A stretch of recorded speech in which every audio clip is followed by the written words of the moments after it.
the area underneath the curve, and we talked about making more and more and more and more rectangles, okay? And obviously you can't make an infinite number of rectangles, but we talked about if we made more and more, you could see that they would be getting closer and closer to a specific answer, right? And that answer would be the limit of that function, and that would give us the area of the stuff underneath the curve. Same thing when we were trying to find the tangent line to a curve like this. Missed it. We talked about saying, oh really, that we could pick a different line, which was called a secant, that would go through this point and one more. And then if we took this point and moved it closer and closer to this point, then the slopes of these tangent lines would get closer and closer to this, right? And so as they get closer and closer to that, we would say that this answer here would be the limit of that function, and that would give us the answer that we are looking for, okay? And so we are going to talk about limits in terms of graphs and in terms of functions and things like this and all the stuff that they are fun and useful for. So let's start by doing a problem.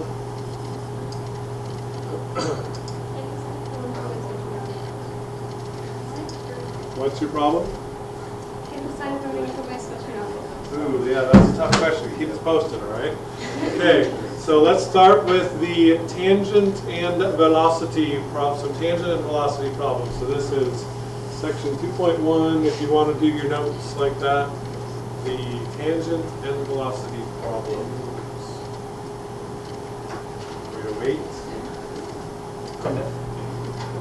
We're going to do this problem. We're going to come up with an exact answer for this using limits, okay? And this should make you a little bit unhappy because we're not doing it we're doing it in sort of a preview to calculus way. We're going to find a way later on to do, this is about a 30-second problem in a couple of weeks. But we're sort of building some concepts here, so we're going to work through this and do it the long way. All right? So we're going to find an equation for the tangent line at the point 1, comma 1. So what they have done is they have told us that x1 is 1 and y1 is also 1, correct? Yes. Okay? So we are going to use those 2 points to find the slope of this tangent line. And what would the slope of this tangent line be? What's the slope formula? Rise over run, but that's sort of like the definition. What's the formula? Right, y2 minus y1 over x2 minus x1, right? Okay, and so we have x1 and a y1. What we now need is a x2 and a y2. And when we were talking about this right here, this is the situation we have. We're trying to find the slope at this point right here. We're going to choose an x2 and a y2 that are relatively close to this point, and then we're going to choose another one even closer, and another one even closer, and another one even closer, and then, yep, that's the correct response, and then we're going to use that to find the answer. So give me another x that is relatively close to 1. 2. So if I choose my second x as being 2, what is my second y value? 4. How did you get that, smarty pants? Right, you take this and plug it into the equation, and that gives you what y2 is, okay? So now if I figure out the slope, if I go y2 minus y1, that is 3, and x2 minus x1 is 1, so my estimate for the slope at that point is 3. Okay, that's our first estimate, all right? Now we're going to pick another x2 that's even closer than 2. What is it going to be? 1.1. Okay, she's going to go right to the 1.1. That escalated quickly.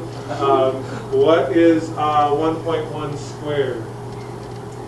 1.21 because 11 squared is 121. So now we're going to go y2 minus y1 and we get, when you go y2 minus y1 you get 0.21. And if you go x2 minus x1, minus x1 you get 0.1. And 0.21 divided by 0.1 is 21. Okay? Do you see any sort of a pattern so far? Hey, no, we did something wrong there. It's not 21. What did I do wrong? It's 2.1. 2.1? Yeah. Right here, sorry. Yeah. No, the answer. Yeah. For the answer. 0.21 divided by 0.1 is 0.21 divided by 0.1 is 0.21. 2.1. Gotcha. Okay, sorry. Move the decimal in one place. Okay, not 21, 2.1. All right, so our first answer was 3. Our second answer was 2.1. Now let's try another one. 1.01. 1.01. So she says let's let x2 be 1.01, and so therefore y2 is going to be what?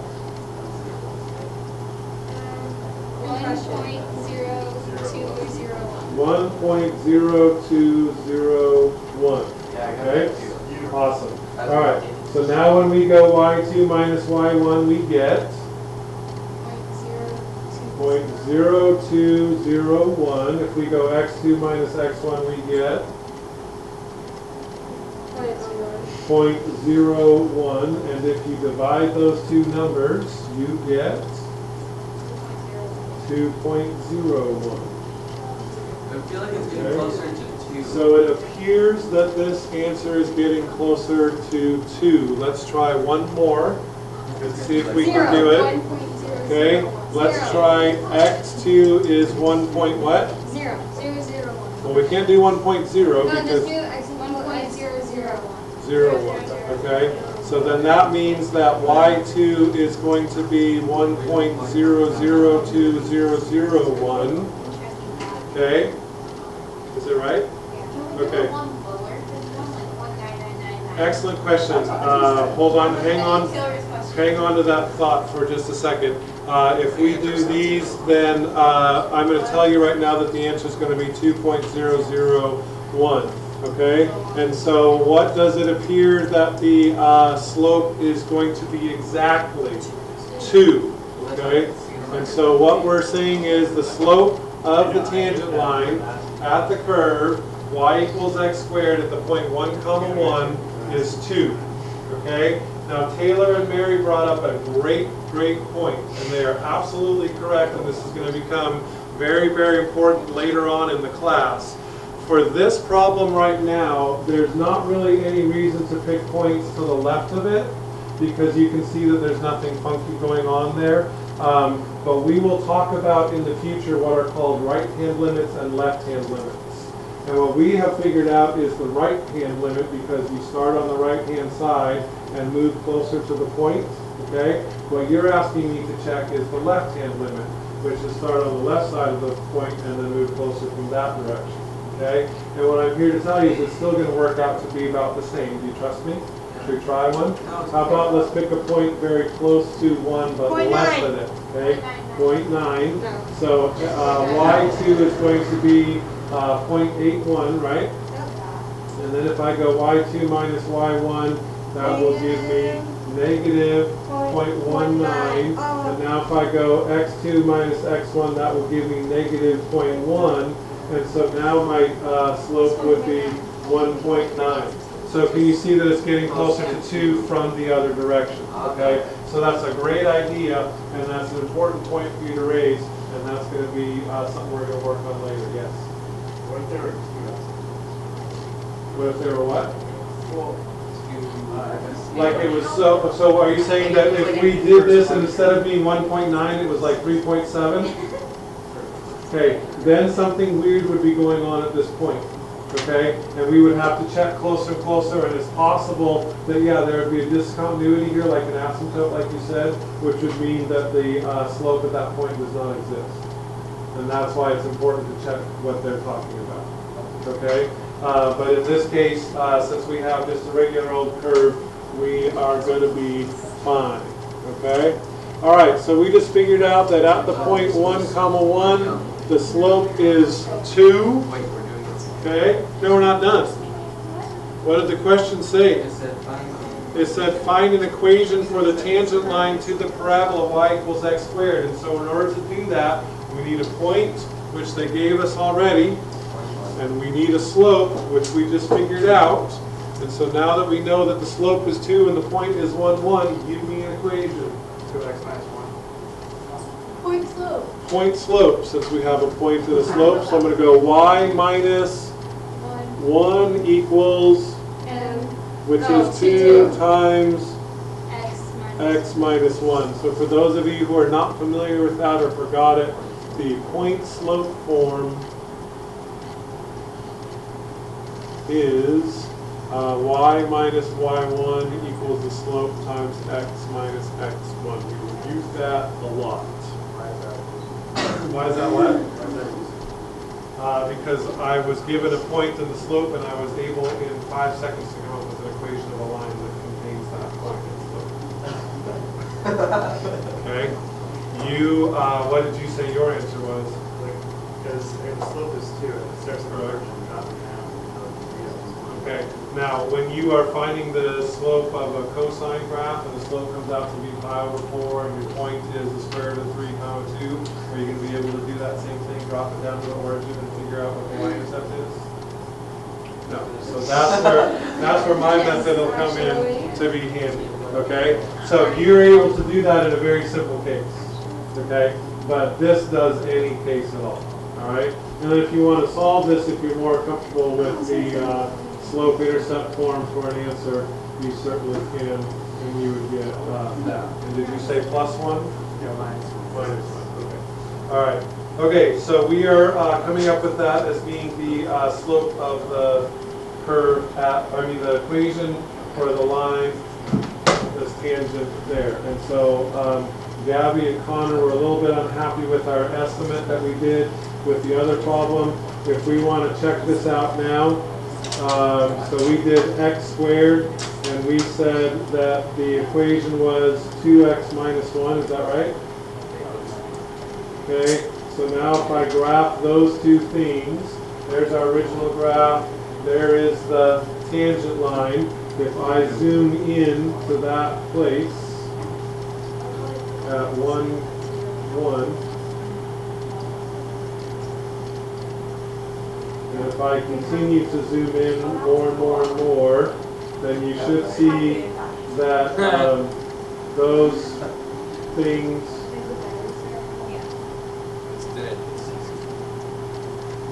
So there's the graph, and there's our tangent line, and so they do in fact just touch at that one single point. Okay, good, thanks. Yeah. All right. Okay, so that was figuring it out with a function. Okay, this is in your book on page 62. So now we're going to use a table and a graph to do the same kind of thing. So this says the flash unit on a camera operates by storing a charge on a capacitor and releasing it suddenly when the flash is set off. The data in the table, I don't know if I printed the thing, no, I didn't, so it's in your book. The data in the table describe the charge Q remaining on the capacitor measured in microcoulombs at time t, measured in seconds after the flash goes off. Microcoulombs, well, a coulomb is a unit of charge. And micro is, I think, 1,000 of it. Okay. Use the data to draw the graph of this function and estimate the slope of the tangent line where t equals 0.04. And then they want you, one of the things they want you to be able to do with these problems is give a real-world explanation for what we are finding. So it says, note, the slope of the tangent line represents the electric current flowing from the capacitor to the flash bulb. Okay. So the slope in this case actually has a real meaning. Okay?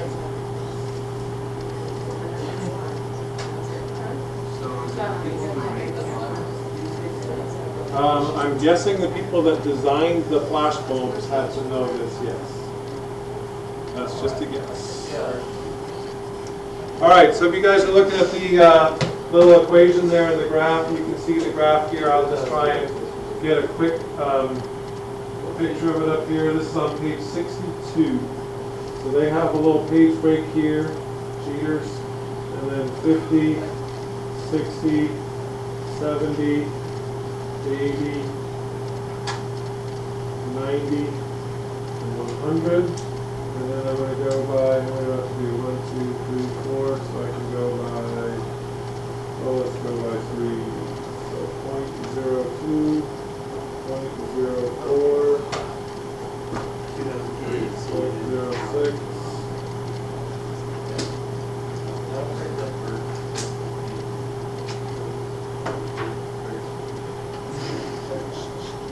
All right, so it starts with the charge of 100.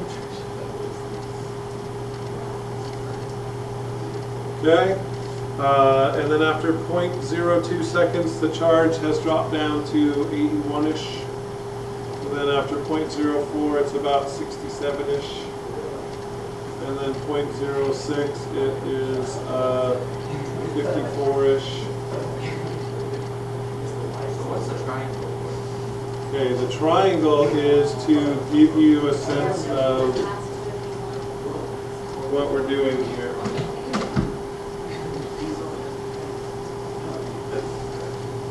Okay, so there's my graph.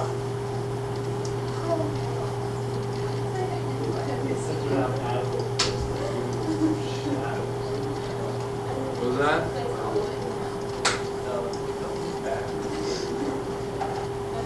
Okay, here's my graph, and we are asked now to look at some actual data. So now we don't have an equation that fits this graph, so we can't do the y2, y1 thing and plug things in and figure it out from there. So we got to sort of eyeball it a little bit. And Taylor is saying, what is the point of the triangle? And the point of the triangle is, what they're saying is, if you take and draw a tangent line at this point that we're interested in, okay, we are going to estimate the slope of this tangent line by considering it to be the hypotenuse of this little right triangle here. So can you see that that's pretty dang close to the... Well, what's the area underneath that? I'm not really concerned about it. Okay, but thanks for asking. Okay, and so the way that they're going to do it here is they are going to calculate the slopes between, what do they ultimately do? Between A...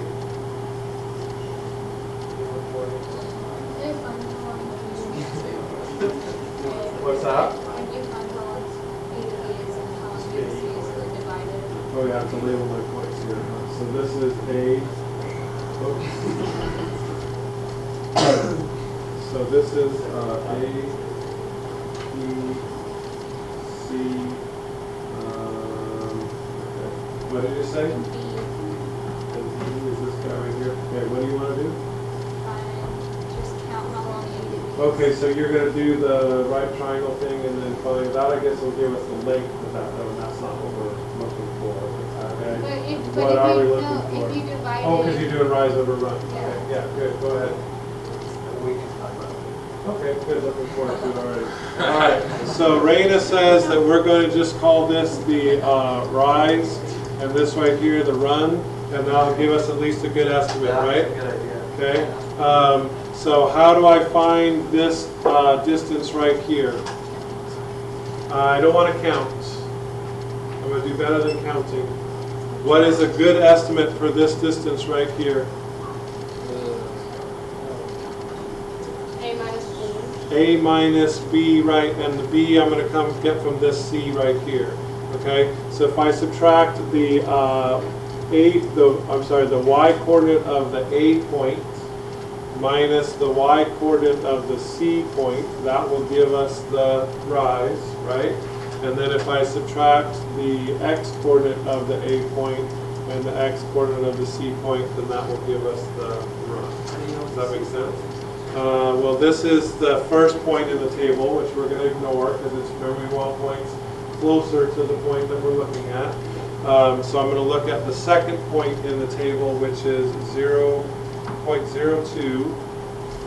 So A has coordinates 0.02 and 81.87.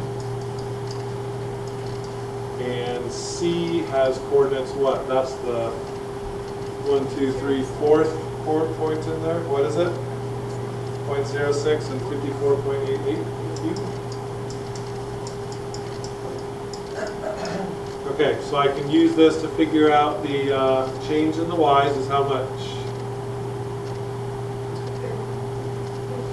30-ish. Yeah, I took your calculator, but most other people have a calculator in here. So, yes.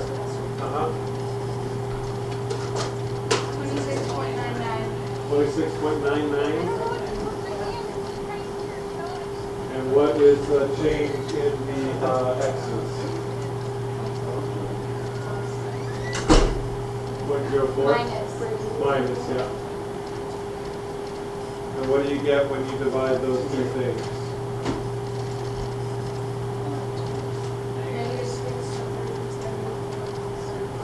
Negative 674 point what? 75. Okay. Okay. So by that method, it says you can estimate the slope of the tangent line to be about. Since we're estimating, you wouldn't necessarily include that accurate of a decimal place, but you could estimate that slope to be about negative 675. Does that make sense what I did there? Okay. Did you say no? Where did I move it? I feel like it doesn't match. Just spaced out for a second? That's what I'm saying. You might stare at it for a little while and figure it out. I guess the bottom is really like. That's the slope, it's 26.99. Yeah, exactly. The partial slope, right? What's that? My bad. That's the Sorry, I rise. thought Rise. it was This is the Yeah, rise, right. yeah, that's this coordinate minus this coordinate, Okay. okay? But you did C, not B. That's what didn't make sense. I did what? You did the coordinate of C, not B. Right, we didn't really use this B here at all. did we? Yeah, that's what didn't make sense. So then you got the slope, and then you plug the slope in. And that gave us, that's what we're looking for, Okay. okay? All right, okay, That was And- caught, that was it. close enough?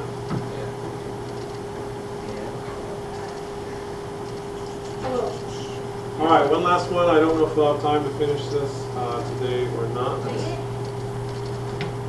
Okay, so this is related to velocity. Yeah, to physics.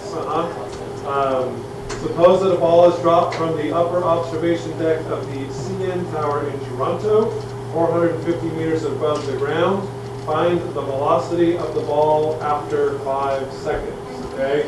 Now there are equations that we know from physics that we can use to just figure this out. Yes. So we're going to pretend that we don't know those equations. No, I did not go through physics for nothing.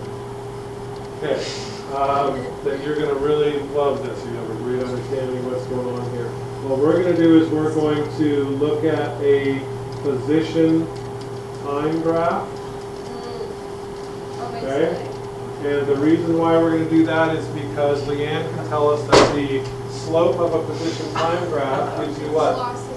Gives you the velocity. Because if you go, if these are my y's and these are my x's, then the slope of that is the change in the y divided by the change in x, right?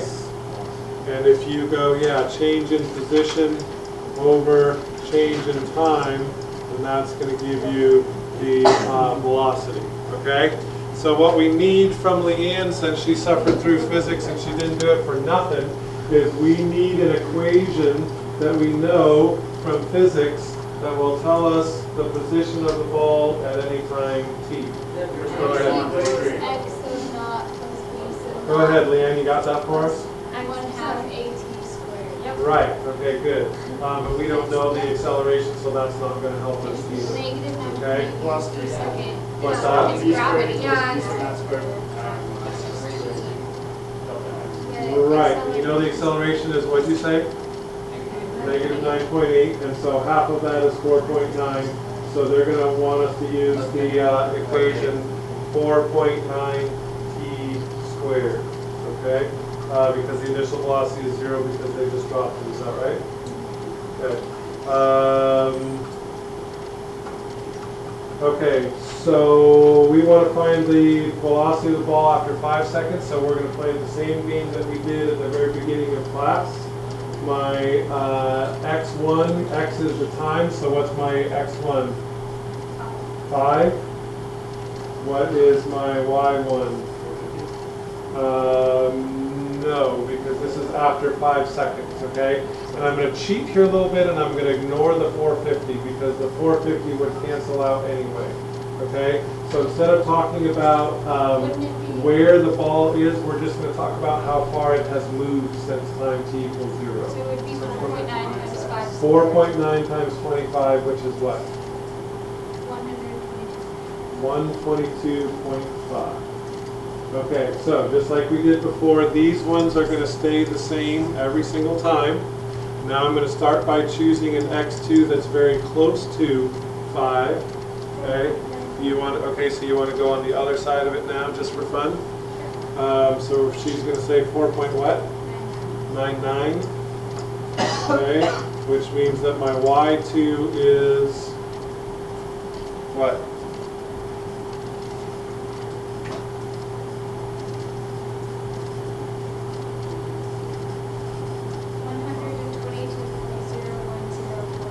$122.01049. 122 point what? 01049. Okay, love all those decimals. So in that 1/100th of a second, you can see that the ball has moved very, very small amount. How far has it moved? What's y2 minus y1?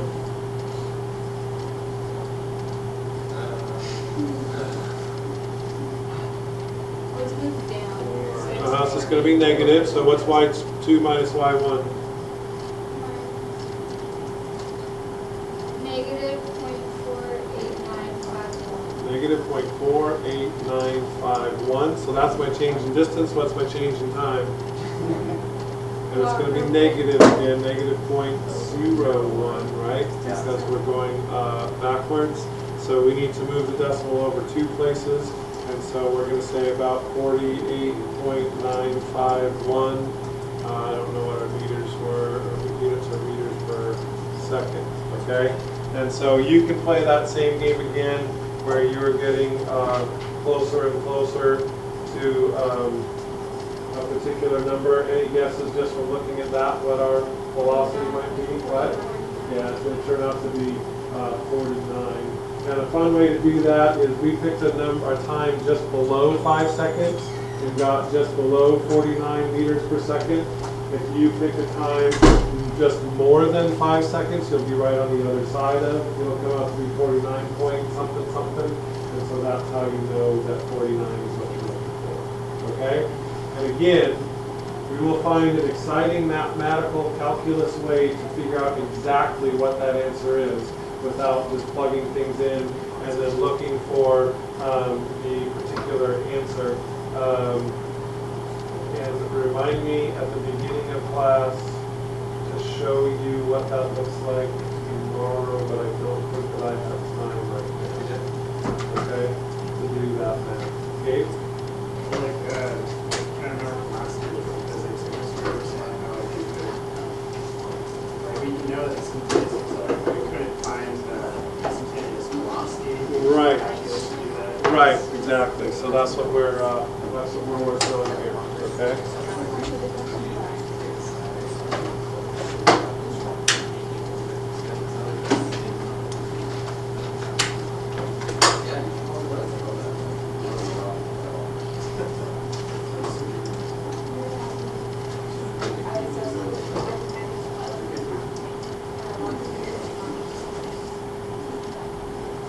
Happy to circle it. No. What happened to your little